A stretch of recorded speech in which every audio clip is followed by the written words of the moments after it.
सेव्यमान पावनाङ्घ्रिपङ्कजं ज्ञानयज्ञसूत्रमिन्दुशेखरं कृपाकरं नारदादियोगिवृन्दवन्दितं दिगम्बरं काशिकापुराधिनाथ कालभैरवं भजे।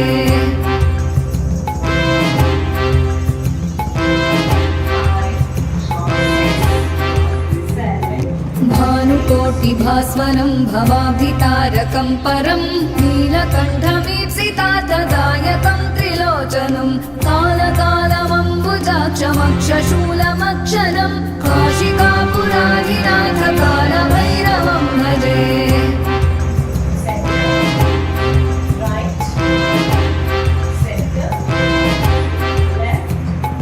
शूलटङ्कपाशदण्डपाणिमादिकारणं श्यामकायमादिदेवमक्षरं निरामयं भीमविक्रमं प्रभुं विचित्रताण्डवप्रियं काशिकापुराधिनाथ कालभैरवं भजे।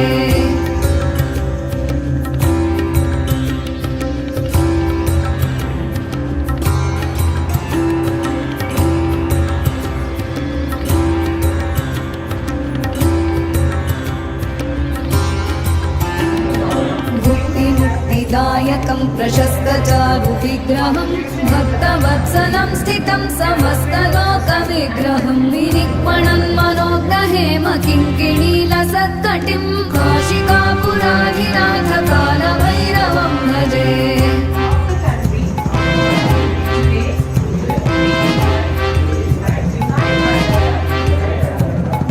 धर्मसेतुपालकं त्वधर्ममार्गनाशकं कर्मपाशमोचकं सुशर्मदायकं विभुं स्वर्णवर्णशेषपाशशोभिताङ्गमण्डलं काशिकापुराधिनाथ कालभैरवं भजे।